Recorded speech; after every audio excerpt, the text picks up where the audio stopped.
É um prazer muito grande estar tendo a chance que você me consente, me dá, de entrar aonde quer que você esteja. Foi uma decisão sua, parar, continuar ou não, mudar, é uma questão pessoal, mas até aqui você está me vendo, seja pela primeira vez ou seja porque em estando vendo, habituou-se a fazer isto. De outro lado, eu também convido você a vir até onde eu estou, aqui a minha casa. Eu já tenho dito repetidas vezes que o que eu faço aqui não é um programa de televisão, é apenas algo que está sendo feito e que a televisão veicula. Mas o espírito não é o espírito televisivo, é a vontade de falar direto ao coração e com intimidade. E por isso eu convido você aqui para minha casa, para o ambiente de todos os dias. Não há aqui nenhum tipo de empavonamento para nada. As coisas estão sendo colocadas a você como se você estivesse assentado ou assentada aqui ao meu lado, numa cadeira, como centenas de pessoas já o fizeram e outras continuam fazendo quando vêm aqui conversar comigo sobre os assuntos mais diferentes desta vida. Hoje eu quero falar com você sobre um texto aqui no profeta Jeremias, no Velho Testamento. É Jeremias, capítulo 13, verso 23. E esse texto fala sobre algo com o que todos nós lidamos todos os dias. Não há ninguém que fuja do que aqui é descrito.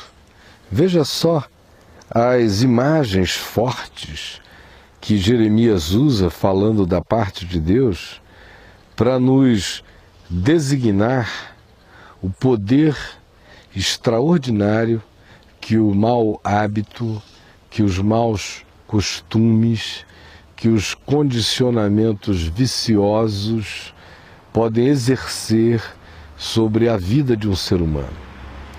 Aqui está dito: pode acaso o etíope, que tem a pele negra, mudar a sua pele?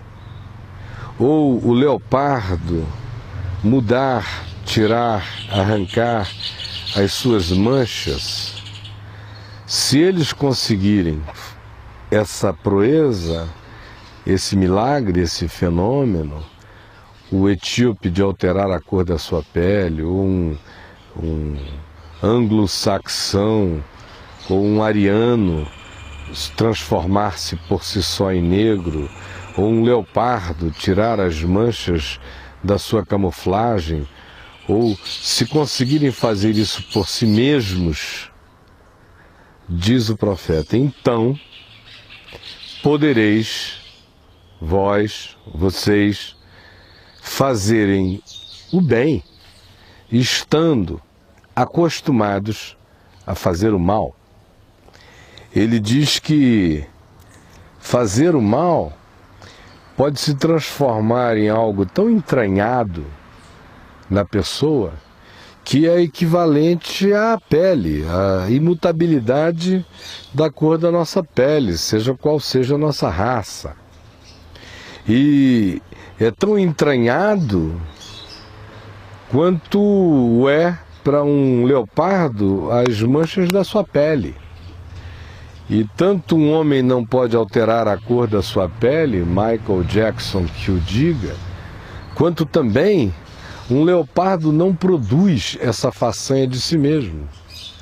E o que está, portanto, dito é, assim como eles não conseguem fazer isto porque a pele é algo intrínseco, as marcas constitutivas de um animal também o são, e essas mudanças ocorrem durante milênios e milênios e milênios e milênios de alteração gradual aqui e ali com alguns solavancozinhos, mas nada que um ente individual particular, um indivíduo, um etíope indivíduo, não os etíopes como raça no curso de milênios, mas o indivíduo possa fazer por si mesmo. E nenhum animal, exceto aqueles dotados de dons e características miméticas, de alteração camaleônica, ou como fazem polvos e lulas com uma maestria celestial maravilhosa, mas não sendo dessa natureza, nenhum animal consegue essa alteração. E aí, caracterizando o significado de um mau costume, de um mau hábito, ele compara essas coisas e diz que um mau hábito pode se transformar numa realidade tão atávica, tão entranhada, tão impregnada na gente, que é equivalente a uma pele, a uma mancha característica de uma raça. E ele diz, se for assim, se vocês estiverem acostumados a fazer o mal, como é que vocês conseguirão fazer o bem? Vocês conseguirão fazer o bem estando tão intrinsecamente acostumados a fazer o mal, tanto quanto um etíope conseguiria mudar a cor da sua pele ou um leopardo arrancar de si as suas manchas, ou seja, é uma impossibilidade para um e para outro, tanto quanto é para você. Você não vai conseguir nunca. Aí você diz, bom, então eu estou perdido. Está, na realidade está. É por isso que as famílias se arrebentam tanto, os casamentos se dissolvem com uma facilidade estúpida, as pessoas desistem umas das outras cada vez com mais rapidez, porque cada vez menos as pessoas conseguem ver a perspectiva de mudança nas outras. E aquelas que, por exemplo, se escondem atrás da religião ou de religiões, especialmente as religiões mais moralistas, mais legalistas, mais dadas a vestirem o indivíduo de uma pele exterior, plástica e artificial, de comportamentos que não correspondem a nada no coração, aqui e ali surpreendem as pessoas desavisadas com o fato de que quanto mais legalista o indivíduo é, quando ele tem o surto dele, mais doido, translocado, maluco, insano, irreconhecível ele fica, porque no máximo essas coisas geram uma camisa de força, mas não alteram intrinsecamente nada. De modo que, de fato, é assim que é. É assim que é e a gente está perdido. Porque o negócio é profundo. O nível da perversão é aguda. Ela não é socialmente percebida porque as pessoas se escondem muito atrás das etiquetas de relacionamento social, que dão a elas, supostamente, uma perspectiva de sanidade. Aí o indivíduo não rouba, ou se rouba é de maneira muito sutil, ninguém fica sabendo. Ele não comete atos de adultério, ou se os comete, ninguém fica sabendo. Ele não faz nenhuma violência física em casa, se o faz, ninguém fica sabendo. Ele aparentemente é um filho prestativo e que se importa com os pais, se não é, mas ninguém socialmente nota nada grotesco. E a pessoa vai se vestindo dessas coisas, dessas elegâncias de etiqueta, para aparentarem o que de fato não são. Tem gente que nunca bateu na mulher, mas é um torturador psicológico o dia inteiro. Ele não trai a esposa ou o marido fisicamente, mas a mente é um bordel romano de fazer Calígula e Nero corarem de vergonha e Messalina se tornar uma virgem puritana. Tamanha a maluquice na cabeça dos indivíduos e seus fetiches e doenças. Ele ali, todo arrumadinho. Ele não rouba do ponto de vista físico, mas ele vive em estado permanente de cobiça.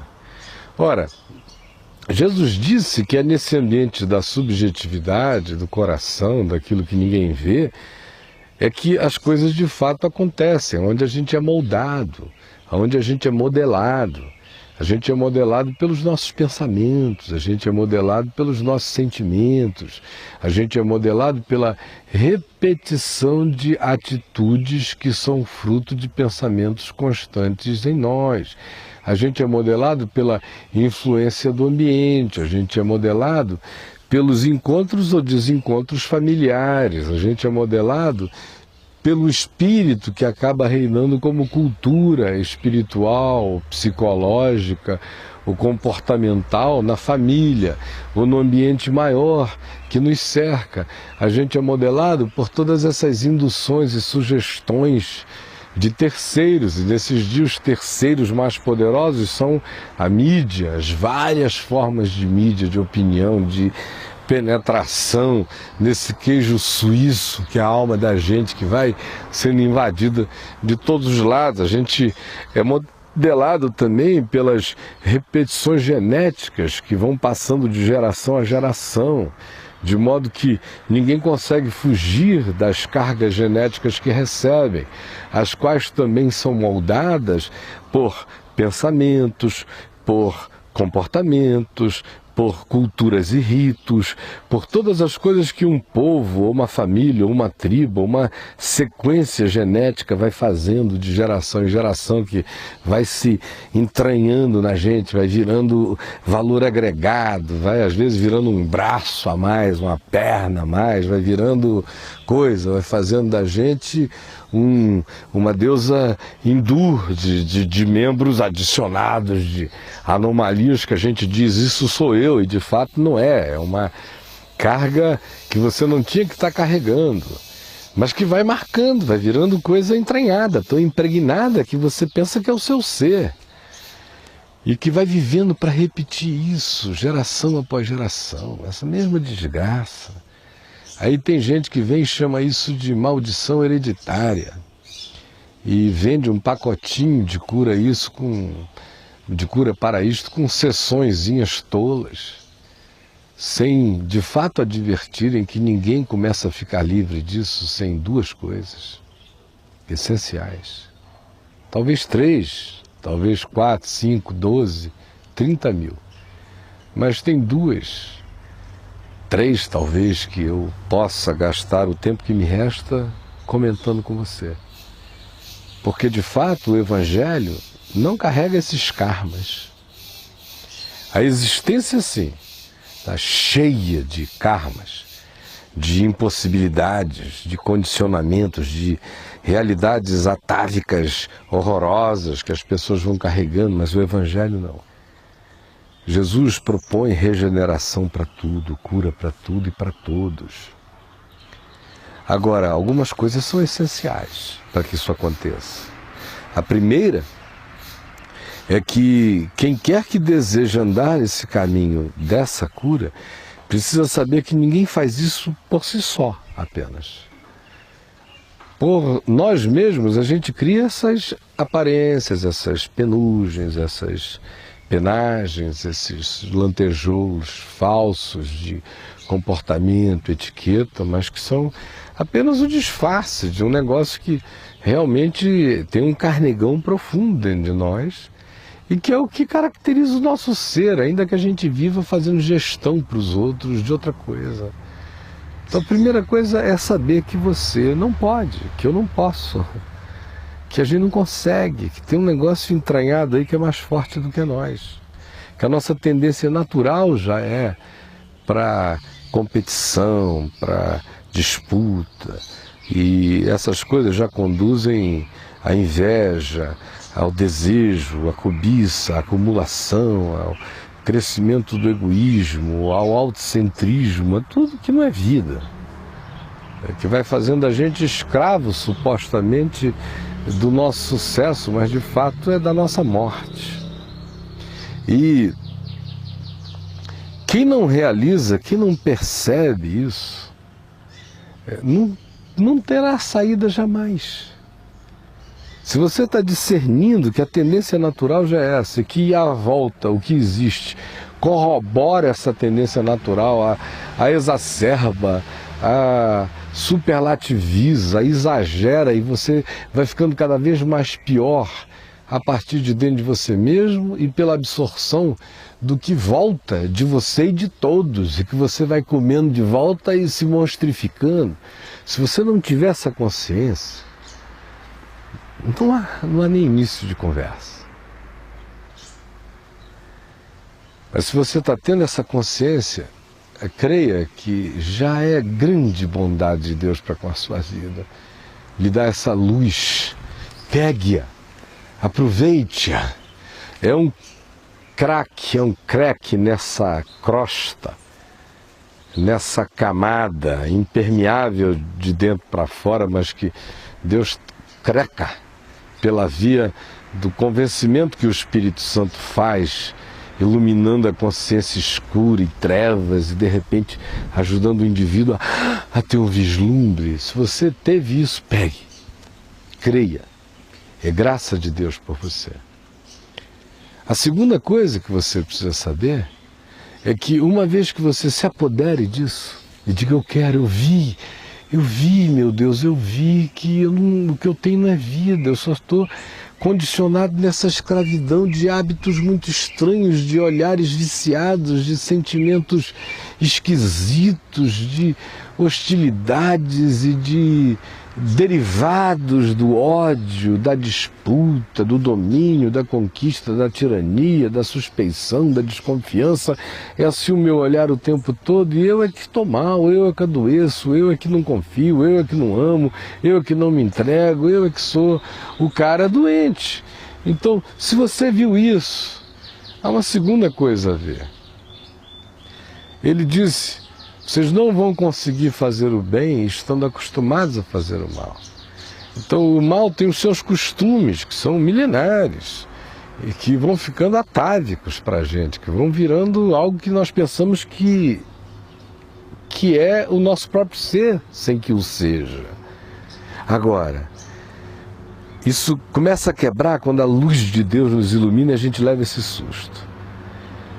A segunda manifestação de vitória sobre isso é, uma vez recebendo essa luz que vem pelo arrependimento, que significa mudança de mente, metanoia é arrependimento, mudança de mente é uma quebra de padrão.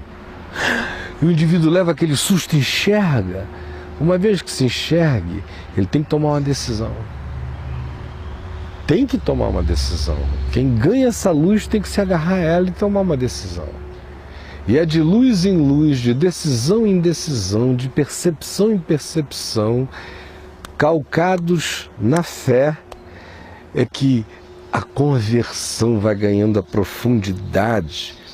Primeiro, como expansão da nossa consciência, vendo, enxergando, discernindo esse mundo de ilusões, de mentiras, de falsidades nos quais a gente vive dentro e fora de nós.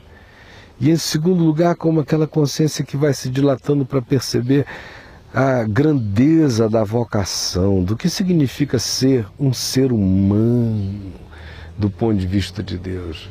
Quais são os sentimentos de um ser humano, o olhar de um ser humano, a atitude, a compreensão, a coragem, o humor, a disposição de mudança, a maleabilidade para o bem, sempre que um verdadeiro ser humano carrega. E aí, pelo Evangelho, pelo que Jesus ensina, e o que Jesus ensina no Evangelho é o que constitui um ser humano. Quando a gente vai absorvendo aquilo e vai ganhando a mente de Cristo, que é a composição cada vez mais definida de olhar, de valor, de discernimento, de entendimento que decorre do que Jesus ensina como vida, quando isso vai crescendo em nós, isso vai gerando uma resposta natural de conversão do nosso olhar. A ingratidão começa a virar gratidão, a inveja começa a se transformar em bênção, a vontade de possuir começa a se transformar já no olhar, numa disposição de só querer ter o que venha da parte de Deus e nada mais.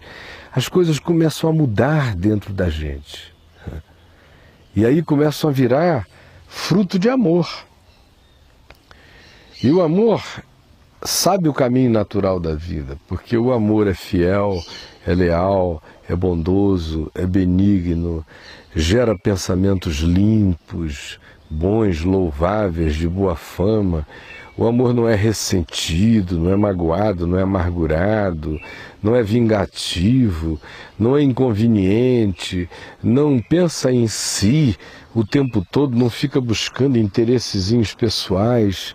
O amor se projeta para fora do indivíduo para ver o que está à volta de si mesmo, à volta dele. E ele vê e age conforme. Então, quando isso acontece dentro da gente, o processo de conversão está se instalando. E se ele é reforçado pela prática e pelo costume de que a gente vá agora praticando um outro costume, um outro hábito, outra fala, outra linguagem, outra confissão, outro tempo, ao invés de ser no supetão, agora é na calma, é na reflexão, respira muitas vezes antes de explodir e se pergunta: por que é que eu tenho que explodir? Por que é que eu tenho que gritar? Por que é que eu tenho que bater? Por que é que eu tenho que beber? Por que é que eu tenho que encher a cara? Por que é que eu tenho que me anestesiar? Por que é que eu tenho que fugir? Por que é que eu tenho que mentir? E você vai descobrir que você não tem. Que esse esquema todinho aí é o que destrói a vida. E que o caminho simples de amor, bondade, fidelidade, graça, fé, longanimidade, paciência, sabedoria, calma, prudência, cautela, é o que é vida. Quando você vai descobrindo isso, você vai ficando livre. E você vai começando a praticar o bem naturalmente. E é só assim que o milagre acontece. Eu sei que Deus está dando a você a chance de ouvir isso hoje por uma razão muito clara.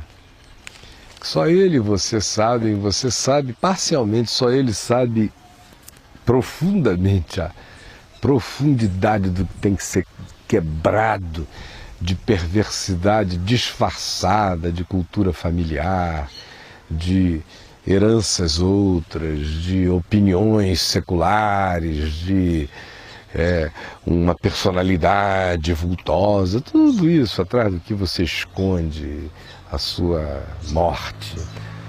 Se o Espírito Santo iluminou isso, aproveite, porque essa é a hora. Essa é a hora. E eu peço ao Espírito de Deus que Ele que começou essa boa obra aí dentro de você, complete esse processo, que não termina nunca. Porque o apóstolo Paulo nos diz: e não vos conformeis com este século, com o que está à volta, com esse caldo, com esse pacote inteiro sobre o qual eu falei há pouco, mas transformai-vos pela renovação constante da vossa mente, pelo arrependimento como processo alegre de revisão mental, de metanoia. Transformai-vos pela renovação da vossa mente, para que possais compreender qual seja a boa, a agradável e a perfeita vontade de Deus para cada um de vocês em Cristo Jesus. Porque fora dessa vontade boa de Deus, tudo é morte.